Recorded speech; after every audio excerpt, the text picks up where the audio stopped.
And now, Team No Excuses presents The Ray Lewis Show.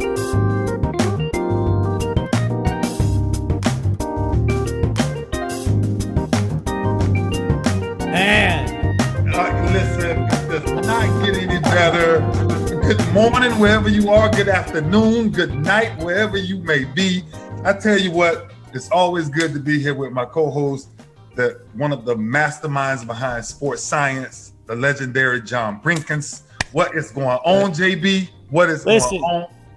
Hey, you know what? A lot of people are feeling very torn today. A lot of people are feeling down, but not me. I'm up. Yeah. I'm happy. We're alive. We're positive, and it's another amazing day. It is, man, and it's even more amazing because I want to kind of jump right into my guest.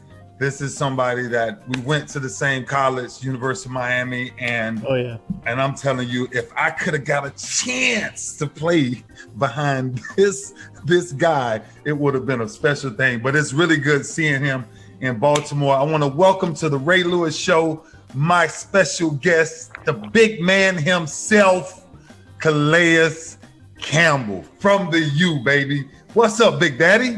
What's going on, baby? Hey, I'm trying to tell you, though, if you want to come back for a couple of weeks, man, we can draw up a little package for you. You can have a little package when you come downhill. Just blitz every play, come down and hit somebody. Hey, listen, you tell Wink Martindale that I am ready for that. I will play. Listen, I can give y'all 4 months. We can get to the bowl now if you need. I can come line them boys up and I can put everything. And then, bro, Claire's, listen, I'm watching you the other day, right? And I saw this one play, and you remember the play right before right before you blocked the pass in Pittsburgh, right? And I'm like, I said, oh my gosh, look at his penetration with that double team. Can you imagine me playing behind that? Like, oh my gosh, man, Patrick Queen and them should have a field day playing behind you, bro. Listen, man, it's such a blessing to have you on. Look, let's jump into it. Let's talk about the University of Miami, bro. What you think about Darius King, man? What do you think about what we're doing at the U right now? I'm excited where we're at. I feel like we're moving in the right direction. We're trending there. I think, the quarterback has definitely made it a lot more exciting to watch. I've been winning a lot more money in the locker room. You can't bet on NFL football, but you can bet on college football. Just want to make sure that's clear.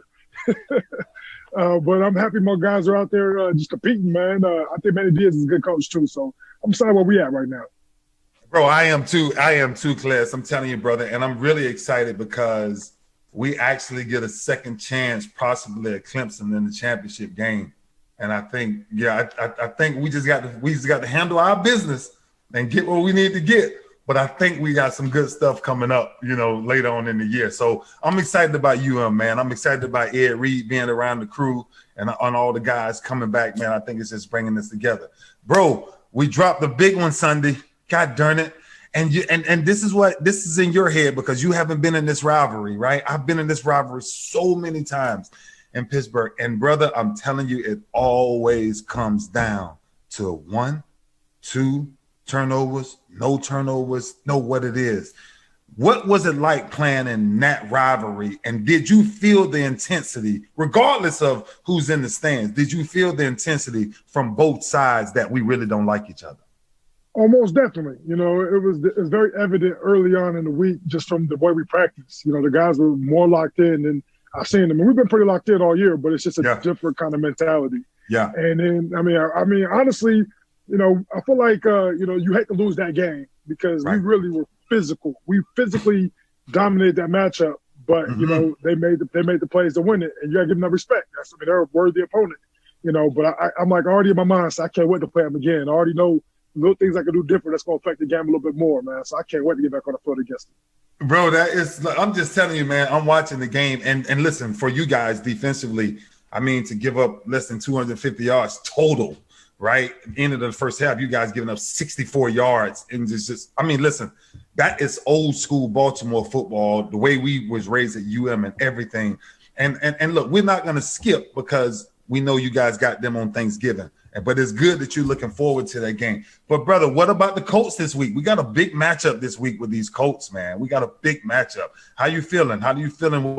What's the team mindset? I know we went through a lot of injuries and different things, but what's your mindset? Are you more vocal in the locker room because you have so many young pieces?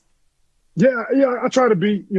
Especially this week, because with everything going on with so many guys on the COVID list and not sure who's going to play, who's not, guys get opportunities to step up. And so I'm definitely in their ear, making sure that we're on point, because at the end of the day, this is football. Nobody's going to feel sorry for you at the end of the year. Right. Oh, yeah, they got guys on the COVID list. Nah, we got to, good teams don't lose 2 in a row.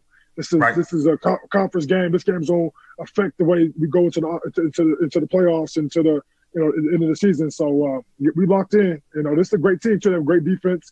Offense can put up points. They run the ball well. So it's a great challenge. But we feel like if we play the game we're supposed to play, if we can lock in and make them one-dimensional, take out the run game, we give ourselves the best position to win. Yeah, bro, it's going to be a big matchup. Tell me how do you feel and your excitement playing for Wink Martindale, who was one of my favorites of all time. I just freaking adore Wink. But tell me, Wink Martindale, his mindset and what he brings to the game. Yeah, I'll tell you, first and foremost, is he's a good person. He really tries to connect with the guys. Yeah. And that's something that I really appreciate, and you get that, here and there, but I mean, not to the level where he really tries to really get to know you. And you gotta love that. But then also he's a defensive genius. I mean, he's always drawing up something, working through it, talking to you, how you like this one, what do you like better between these two plays in this situation. And, he listens to you. He tries to really get a feel for the players. And so I respect him a lot. Bro, that's good, because that was the one thing I'm telling you that a lot of people don't think about, coordinators. And I get asked all the time, do the coordinators let you guys talk? And I'm like, you just answered the question, right? He's so open to hearing exactly what the players feel, what the players think, what works best. And I think that's what makes him such a great – listen, I'm telling you, man, his mind and the way he got you guys playing football, it's just absolutely amazing. Tell me about your young crew behind you. I love this Patrick Queen guy. And Marlon Humphreys. Tell me about Patrick Queen and Marlon Humphreys, the way they play football on the Ravens side of the field. Yeah, man. Patrick Queen, starting with him, I mean, he's really a downhill, but side on the sideline, he can cover. He has no package, and he's smart. He's tough, and he's a natural ball hawk. I mean, he checks all the boxes. Only thing with him is he's young, so you have to go through that. The experience. He's getting experience every week, and And, when he makes a mistake, he don't make it twice too often, which is good. But, he's going to make a couple mistakes. He's a rookie. That's just football. But he's head and shoulders above most rookies when they come in. And with his talent level, he's a great player. And Marlon really could be deepest player of the year this year. I know it's hard for DBs to get it, especially back-to-back years, but if I'm looking at the tape, I always pay attention all around the NFL and pay attention to who's, the best players and what they're doing. Yeah. But I don't think there's anybody playing better football than Marlon Humphreys right now. When he's out there on the field, man, he's a ball hawk. He creates turnovers. He makes big plays. That's a great argument, bro. I'm glad you said that, man. I got to say that on the show. You're right. Marlon Humphreys, I mean, listen, he's going to have to be in that argument for Defensive Player of the Year. That's a physical, smart corner. Bro, you've been on several teams. This 12 years now, right? 12? This is my 13th season. What? What time flies. So how important is, and I'm gonna let you get out of here, but how important is accountability? It's everything. Especially on the defense side, it's really in all positions of football. Not letting your teammates down and being where you're supposed to be is important, but especially on defense, because one guy out of their gap, one guy not being where he's supposed to be can give up a touchdown. You can play perfect football and then you hope somebody bails you out. And so, that's one thing that I'm trying to make sure we preach is that discipline and accountability. Consistently being disciplined and accountable for being where we're supposed to be, doing our job at the highest level. And if we do that, when we do that, nobody's even moved the ball on us. We're the best defense out there. But we got too many times where we just, where it's just here and there. But a lot of new faces, we're getting together. And I feel like we're starting to kind of turn that corner. We're starting to turn that corner where we're starting to be consistent. And then going forward, that's going to pay dividends, in December, January, and hopefully February. Yeah, because once you iron out those wrinkles now, once you get those wrinkles out of the way, then you can start playing football. Brother, look, man, I'm gonna let you get out of here, but I wanna tell you this, that I'm so excited to see you in Baltimore. And I think more importantly, what I want to hear from you right before you go is what makes you the man that you are? Why is Calais Campbell so humble as a man? Why are you respected everywhere you hear your name? You're always respected. He's a gentle giant. I mean, you're standing 6'8", 6'9". I mean, that's within itself. But what makes Calais Campbell so special?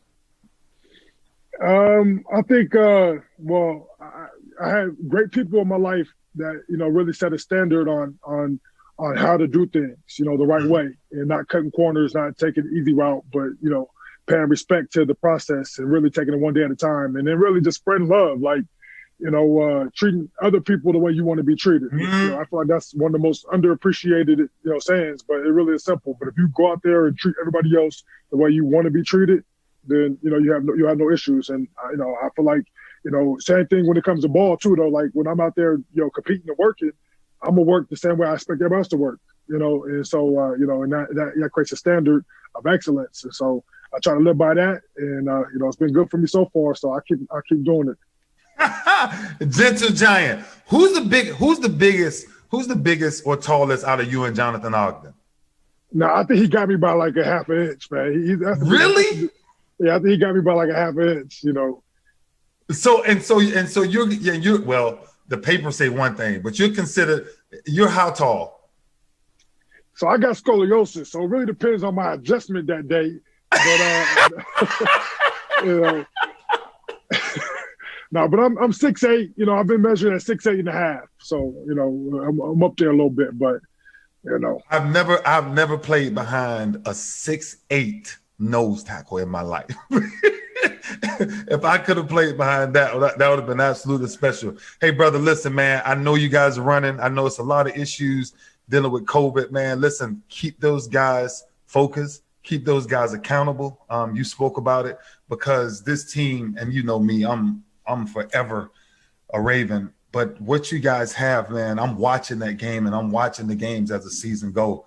It's going to be an exciting playoffs. I'm telling you, Calais, and your leadership and the accountability that you can help these young kids understand the game much faster. And it's gonna be exciting to watch, man. So keep them boys going, and God bless you, brother. Thank you so much for joining the Ray Lewis Show. I wish I was putting on the Raven uniform, and just go ahead and whisper and wink ear. We may need 52 back. We may need 52 back for this playoff run. I'm telling you, I'll come back one more time and ride this thing out. Calais, I appreciate you, brother. I love you so much, man. It's all about the you, baby. Love for life. Respect, baby. Absolutely. Peace. You know what? That's wow. Right. What? JB, that's why we do this. I know. The thing is a lot of people forget, because a lot of different things have happened since February, but Calais was Walter Payton Man of the Year. He's a total pillar to the community. It was February 3rd. I think he was Walter Payton, received the Walter Payton Award. And, he's just, we had him on Sports Science several times, and he's just such a joy. He lights up a room, makes you feel good.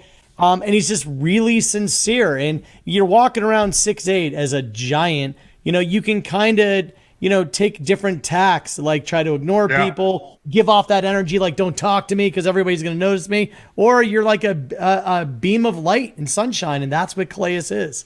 Yeah, absolutely, man. Bro, if I could have got a chance to play with him, that'd be amazing. I may think about coming out of retirement, JB. I'm telling you, one time I got 2 months. JB, I got it's funny.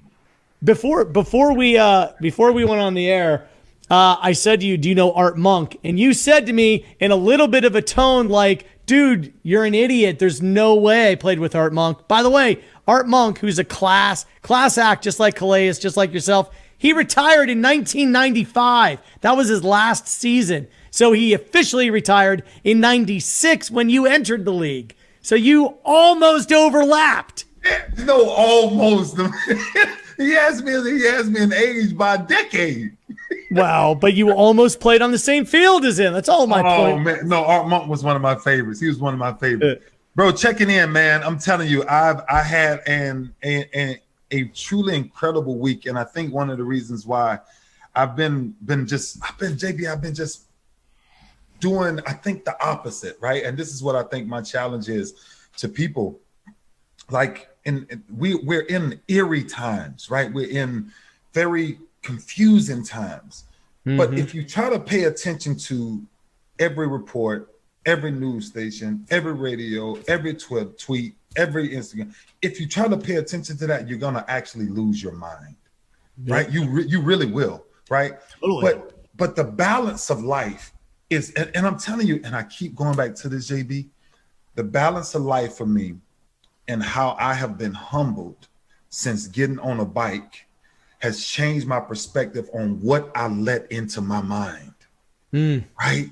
So with everything going on, it's like, how do you become a real positive light? How do you become this bridge of we will see it through, right? And I think, man, and I'm telling you, from meditations, from reading, from riding my bike, the way I am, and then addicted to it, to where I got to get on it. But what I'm finding out is my mental clarity keeps me from fighting battles that's not my battle.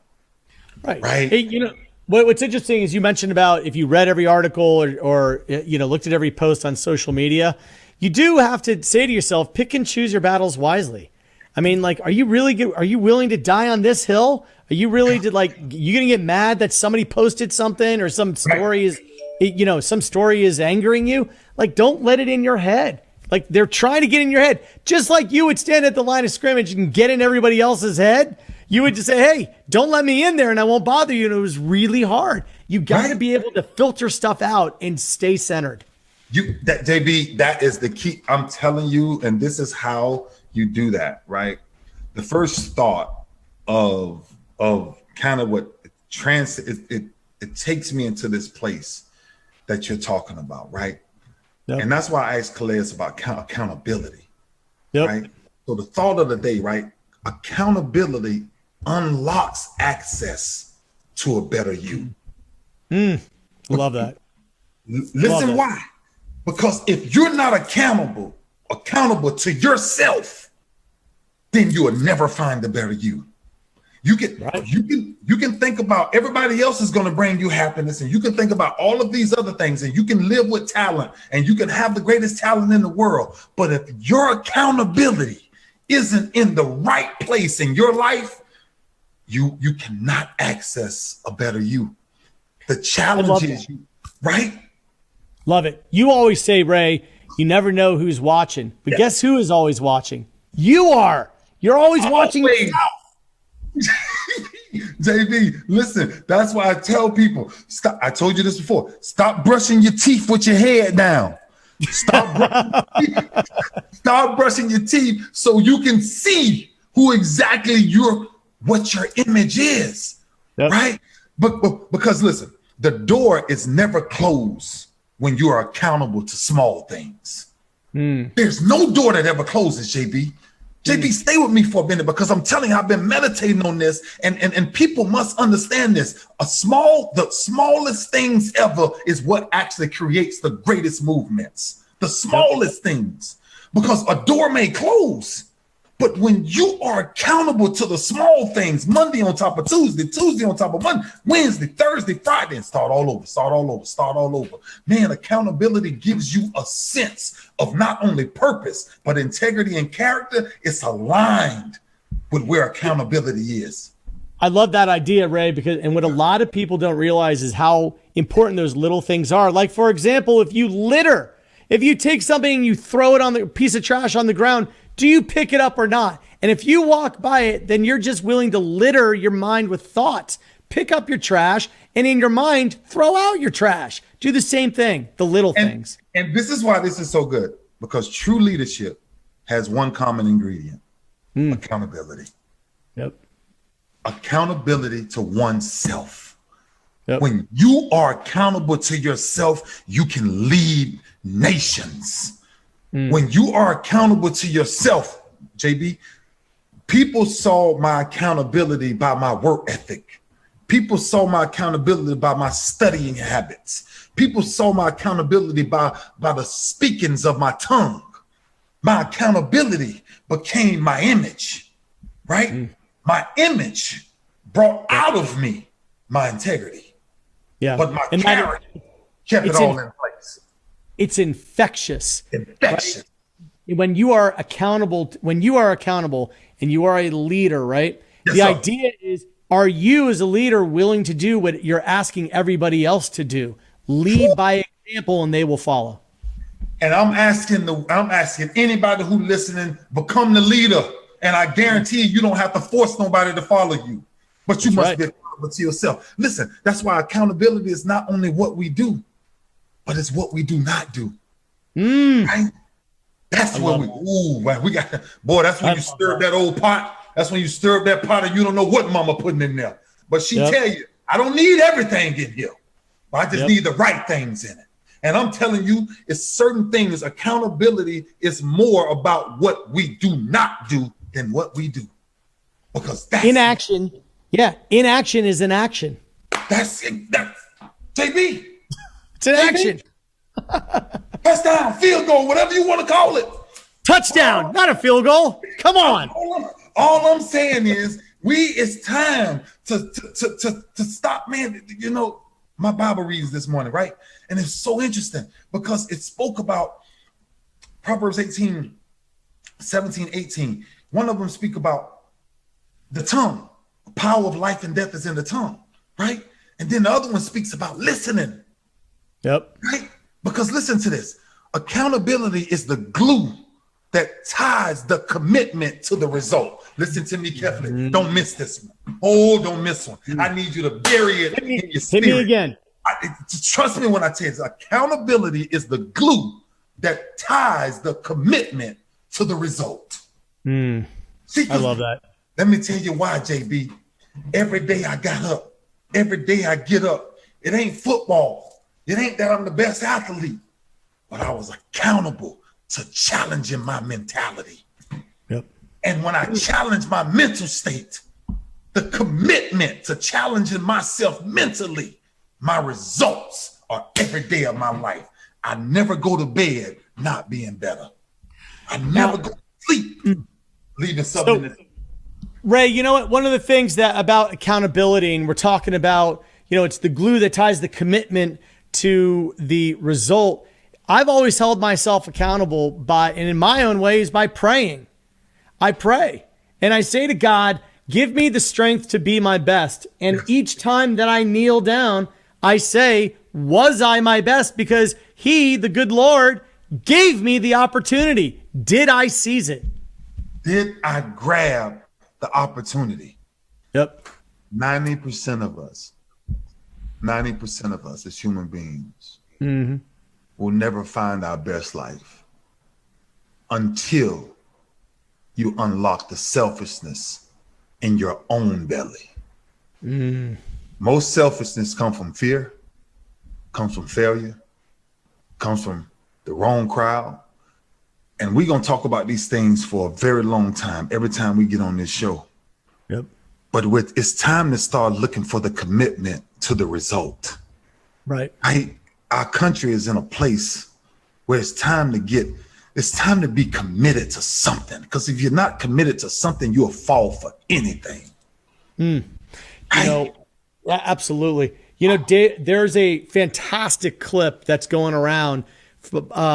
David Bowie in 1999 talked about until 1970 or so, this country believed in a truth and a lie. And there were a set of facts that people subscribed to. And then during the early 70s, when we said, well, there's more than one answer, maybe there are 5 answers, maybe there are 4 answers, we opened up and we cracked this door. And what he was saying is the internet itself has created so many possible answers that people theoretically think are correct, that the amount of division is incalculable because no one is saying this is the truth.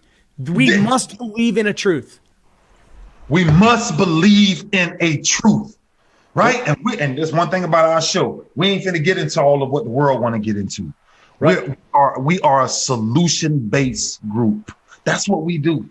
That's what we do. Why? Because we freaking live it, right? It's one 100%. Thing to do something and preach something. It's one thing to rap all these songs and sing all these songs, but you're actually sending my kids the opposite way of what peace, joy, happiness, commitment, sacrifice. Really? So commitment now is we must believe in what the truth is. And the truth is will never change. Accountability is loving yourself before you can love anyone else. Accountability is loving thy neighbor as thyself. Let me round up, JB, because I want to kind of wrap this thing up, right? Because Calais spoke about something, right? And he said, on a football team, one thing about accountability on the defense is if the defensive line doesn't do what he's supposed to do, which is his job, then he affects my job. If he affects my job as a linebacker and I don't do what I'm supposed to do, I affect my secondary's job, which then means, JB, you have a very bad defense because you have a lot of people doing what they want to do. But the game of great defenses, right? It's and you heard Calais say something, and this is why this is so good. What he said, we're starting to finally put those pieces together. And you know what it is? It's accountability. It's being able to watch film together, right? And say, come on, Big Daddy, I need you to stay front side. I don't need you peeking. That's my gap. You stay in your gap, you do your job, I guarantee you the 1 yard loss, right? And so it's just like the same thing in life. In life, the challenge this week is I want you to find 3 people that you really believe are accountable to themselves. And when you follow those 3 people, I want you to follow 2 things from each one of those persons. What do they speak out of their mouth? And if you're still following them, knowing that they're cursing and they're degrading and they're going through all of these things, and if you're still following them, then they don't have a problem with their accountability. You have a problem with your accountability. Right. Right. Here's what I love and what I'd love to share with people is in terms of being accountable. I love, and you respect Coach Belichick so much. He just keeps preaching, do your job, right? And you led by example, right? I did Ray Lewis, you did your job, and that becomes infectious. And if everybody's then doing their job, you have a great defense. But I want you to think in your daily life, in everything that you're doing right now, are you doing your job? Are you doing what you should be doing? Should you take your kid to soccer practice? Should you be a loving husband? Should you be a great friend? Should you eat well? Are you doing your job?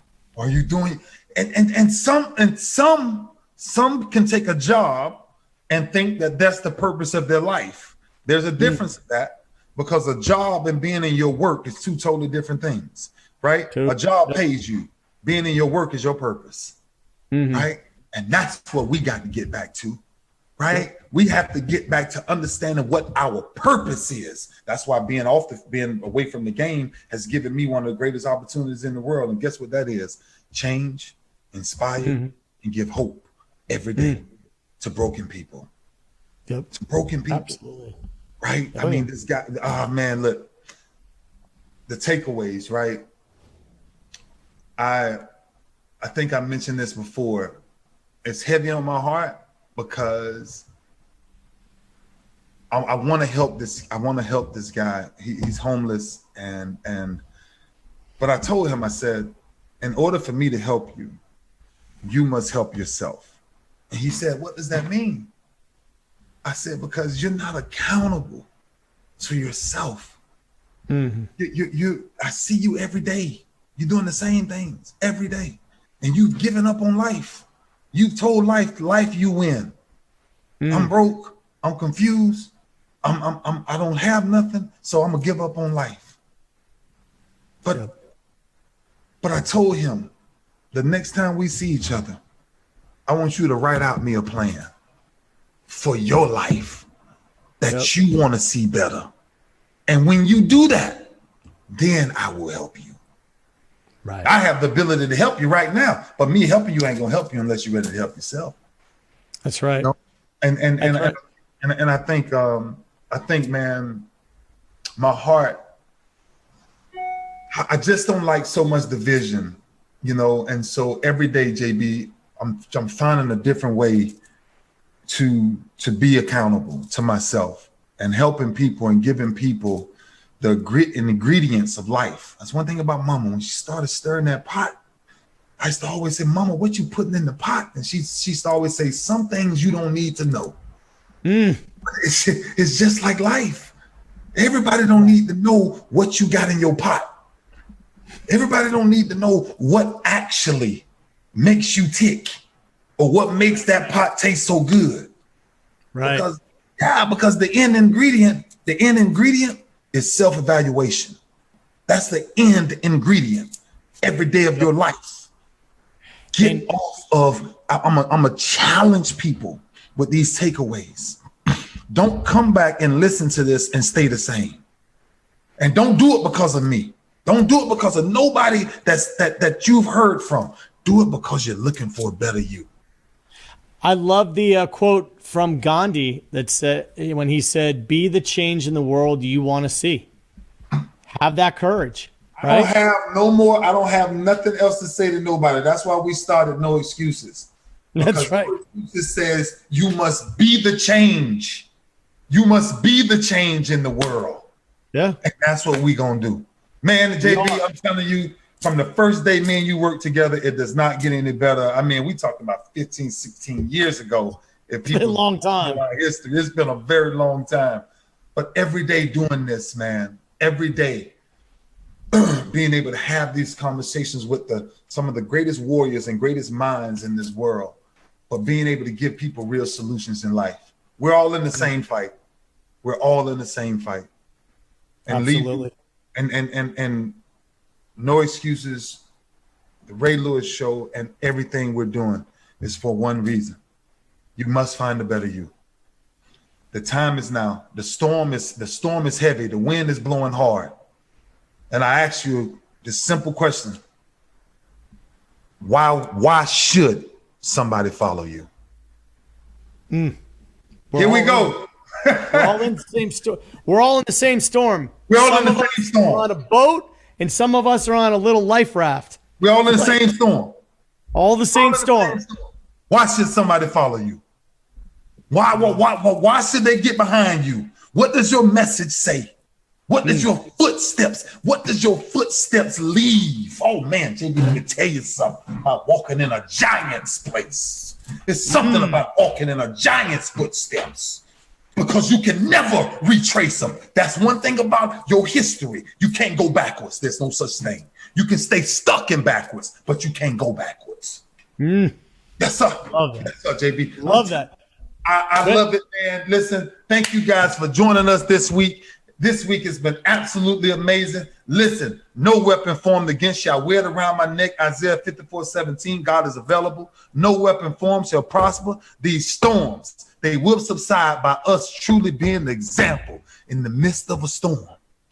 The people that's respected are the people that don't waver because their foundation is set. God bless you all. Thank you once again for joining No Excuses. See more at teamnoexcuses.tv. And every week we dropping off gems. I ain't gonna drop my mic, costs too much. I ain't gonna drop my mic. That's right, because you're accountable to your mic. Because I'm accountable to my microphone. That's right. JB, right. I appreciate you. Everybody out there in the world, peace out. You guys be safe, be blessed, and God is always available through all of these tough times. God bless you all.